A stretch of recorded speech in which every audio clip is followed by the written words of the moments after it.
It's time to look at the Dendera Zodiac disk again. It has my ancient alien star map.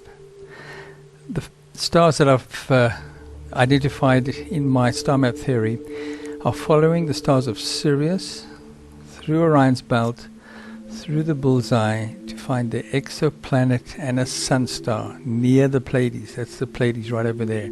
So knowing those stars, the Dendera disk shows Sirius with this little Horus and looks like a fish beneath it. That is the symbol for Sirius, scholars have agreed. Orion, there you can see his clothing makes that hourglass shape for the stars of Orion. That has been decoded by scholars. And the bull, very straightforward, a bull looking back at something very important. And we all know that behind the bull's back is the area of the Pleiades and these three sun-like stars. So what is the bull looking at on the Dendera disk? It needs more space. They seem to have taken an enlargement and they've put it right in the middle of the Dendera disk because it's so important. I always enlarge these areas when I'm showing the bull because they're just too small for the detail to be seen. It's a Genesis pictographic story that follows to explain the seeding of Earth with the people of the Tauri and arrival. It shows the first male, first female, right next to the star of the gods. There it is right there. So we're going to see this on the Dendera Zodiac disk. But what they fill in next to it is what got scholars being anti that the leg itself was representative of the Pleiades. They put in another constellation, and we'll see what they put there. Right at this point here is the center of the sky above the north Polaris star, the pole star, where the axis of the Earth aligns with. So that got it all very confusing to put anything like the Pleiades next to that point. But it's because of the importance. There's the Dendera Zodiac disk. Here's what we're looking at. Here's what they put as a constellation, Bootes. The plow symbol is there as well, and next to the Pleiades symbol. Right there, you can see the detail. There's a cleaver, and there's the plow. Now, what does that mean? Well, first of all, it's called the Zodiac disk for a very simple reason. There are all the zodiac signs in order going anti-clockwise from Taurus, Aries, Pisces. We'll go through that just now. Then we have the decans, which are stars that rise on the horizon every 10 days, looking in the east, in Egypt. Not important right now. This is the part that's caused the problem because we have a North Pole, we have a Northern Pole star area of Bootes, but what is the Pleiades in this area? What's it doing in this area if it is the Pleiades?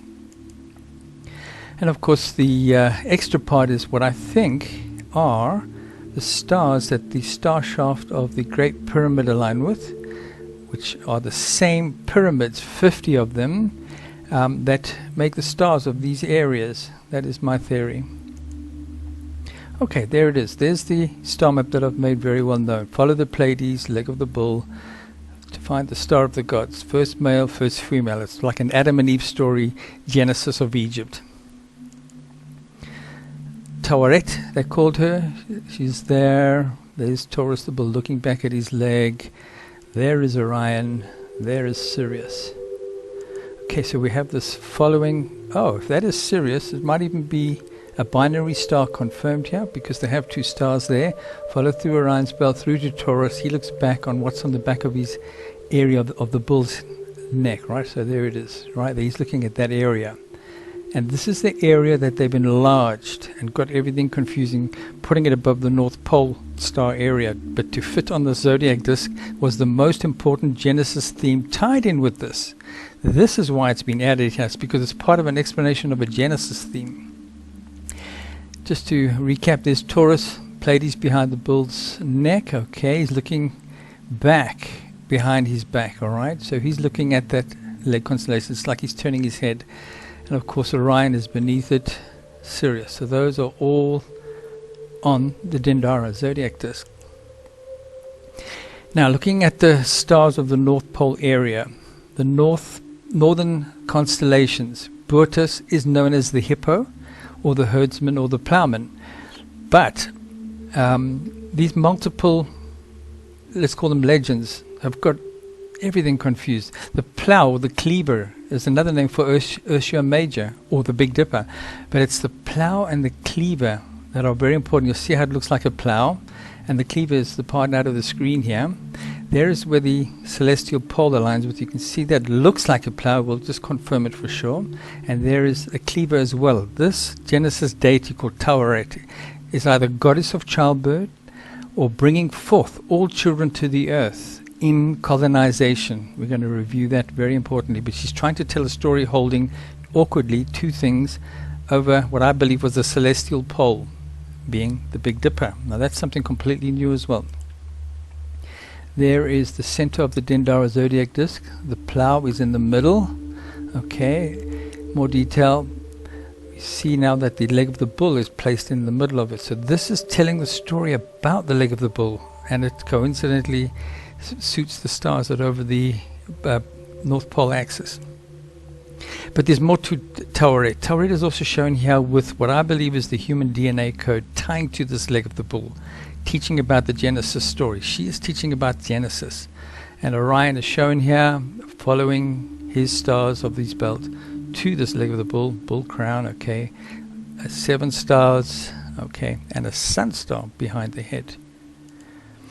And it is the leg of the bull as the Pleiades. I've shown from one coffin lid here. Look at the star match. Another coffin lid just shows it generally, but it's the most important part of the heavens to the ancient Egyptians, spoken of as the 7 eternal stars. So there we have it. Okay, so looking now at the detail around that leg of the bull, it has 7 components in all. This is quite amazing. And Taurus, looking back at itself, these names are for the 7 stars, in my opinion, of Taurus. We also have 2 other stars. We have a trinity, a solar trinity taking place here. Looking closer at this area as well, you'll see just now the detail above here. There's even more story down here. But yes, I'm sure it's the leg of the bull as the Pleiades. The man wears the bull crown. The female, which is also the constellation Virgo on the zodiac aspect, shows the star on his staff with a bull above it and the bird on top of it, Horus, to found civilization. There are those 3 sun-like stars right there, in my opinion, and the bull looking back at his leg that has been severed. Our sun, I believe, is down here on the ecliptic because it's on the zodiac path with its position when viewed from the leg. In other words, viewing from the Pleiades, the sun is in the pincers of Scorpio.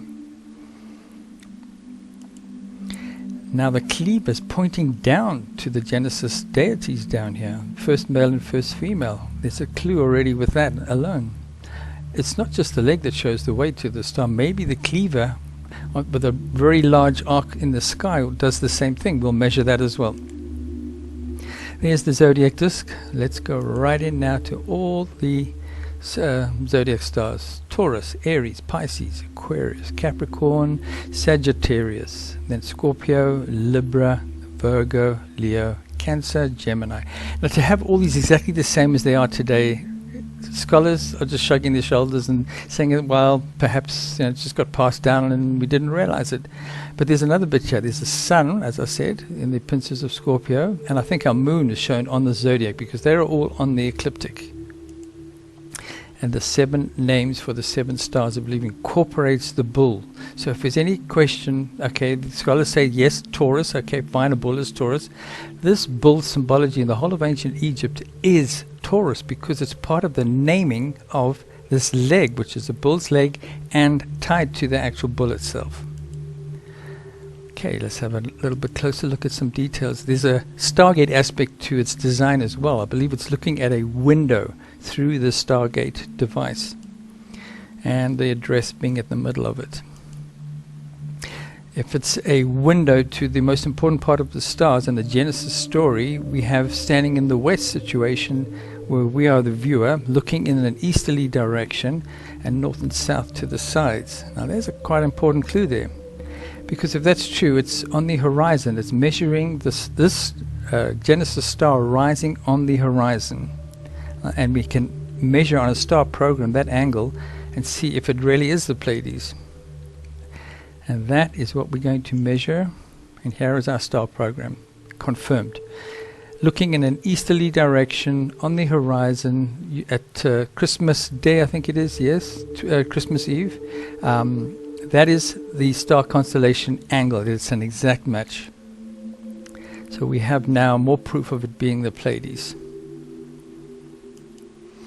But here's the breakthrough.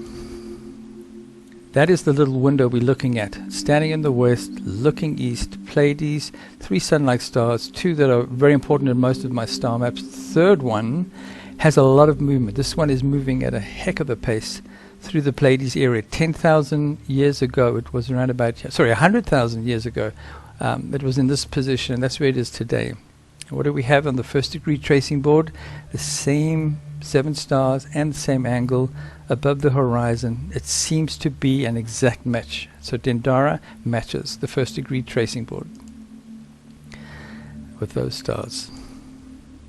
Now there's a second legend of Genesis where instead of Taweret they use the goddess Nut, and her womb is that triangulation, and this birthing of the most important sun star is shown coming from her womb in a separate tradition. This one probably predates the Taweret tradition, because Taweret is a hippo, it's Egypt. It's on Earth. It's probably only about maybe 12,000 years old at the most, but this even predates it from ancient teachings. As above, so below. That's the triangle pointing up, triangle pointing down. The birthed sun star. So let's have another look at some more detail. Here is where it gets very confusing and why scholars are still in disagreement. That is the Plow constellation as pole star. If that is true, let's see if it is a plow. First of all, there is the traditional Egyptian plow. You can see the similarity. It is a plow. It is the Plow constellation that is being shown here as the pole star. So it's not just showing a general northern constellations around the North Pole area. This really is pointing it right onto the plow itself as above the axis of the Earth. That's the zodiac ring of stars, and that's where they put the pole star position as the Big Dipper. And then we have our story now teaching about this Genesis. Taweret with this another symbol for this is the a cleaver, and it's pointing down to that star. So there are 2 ways to point down. And it's teaching as a herdsman where the leg has been severed from the bull to pull the plow. Think of the wording of what's going on here. Plowing with the herdsman, teaching of the childbirth of humanity. There's something being told here, and this is where we have another breakthrough. Taweret, goddess of childbirth, is plowing to seed what? To seed our solar system with the Tauri human lineage seed. Our sun is next to the star of the gods, which is also very important. There's a time of the year when the two come together, and it's probably measured on a festival, and it's our sun that's being seeded in this Genesis story of Taweret. That's no doubt now that is the DNA code for humanity.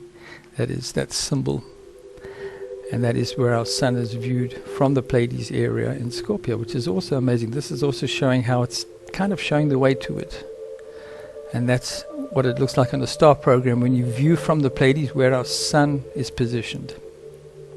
And of course, goddess Serket shows the little scorpion with the orb on her head as goddess of our sun in this instance. There it is, right there, that point on the plow. Right, now I'm showing this graphic here to show the similarity in the Mithras tradition of severing the leg of the bull. It's with a cleaver. Looking at the star program, there's Botis, the hippo goddess, Ursa Major, I should say, with the cleaver effect. You can see the cleaver now. Let's just do those details. So there's the cleaver. Now the plow. You can see it's a plow. There it is at Dendera. Now I can understand why they called it a plow. The similarity of that sort of graphic to the Egyptian plow. But now we need to measure what the cleaver is pointing to on the ecliptic. Here's the ecliptic. Here's our very important star area. Our sun passes right next to the star of the gods, as I mentioned earlier. And do you notice something here? There it is. Right there. The cleaver is another means of finding the location of the star of the gods. It's a much bigger arc in the sky. When we look at between Orion and the sun-like star, it's only 33 degrees of arc, okay? But this one is 90 degrees of arc measurement. 90 and 33 degrees of arc. There's Orion there filled in. 33 degrees with dividers and a square. 90 degrees. That sounds very familiar. Okay, so we have Boötes with the cleaver, the leg of the bull. Those parts and components now completely make sense, using this as a way shower to find the star of the gods. Now, precession has a point to add to it as well, because the North Pole wasn't exactly Polaris. It was, as they're showing on the Dendera disk, the Big Dipper. So my point is that the Big Dipper is the point of the area above the axis of the Earth. So here's what scholars have said. You've got this precession wobble. 2,000 years ago, they suggested Thuban in Ursa Minor was the old pole star. I disagree now. I'm saying it's more of an ellipse. You go back in time, probably to 12,800 years ago, before the impact event that started the wobble that I showed in my Atlantis discovery. What ended Atlantis and what caused the Earth to wobble. That is what I'm showing is different. That is my theory as Ursa Major being the pole star. Looking at another star atlas position, we're measuring a degree of difference from what scholars are saying to where I say the old North Pole axis star was. And if that is true, and we take it back to when the pyramids were designed for the old, before the flood design, when one shaft of the south aligns to the most important, the shaft aligning to the north goes to what is currently Polaris. This would have been the Big Dipper in ancient times. So what we're looking at really is the north and the south alignments, and this north alignment is the one I say is with the Big Dipper. But what is the south scan? On every Earth rotation, it's a scanned field of a ring of stars around the Earth, viewed with alignments. So there's the pyramid in Africa. We are measuring celestial pole with one, and it's the southern shaft that scans around the Earth every 24 hours. You won't believe what pyramids it scans. Here's a graphic. It's scanning an area that is below the Milky Way when Ursa Major was aligning with the pole star. So that's a whole different set of stars. Sirius is there, Orion is there, Taurus is there, the Pleiades especially align with the star shaft in one rotation every day of the year. Now, the question is my theory correct? Is this the 50 pyramid layout plan in Egypt, matching the star shafts? 1/3 of it is shown here from Sirius to the Pleiades, and that's 1/4, and this is the other 3/4 scan as you go past the Pleiades through Andromeda, Pegasus, Altair, Achernar, Canopus, and then back to Sirius.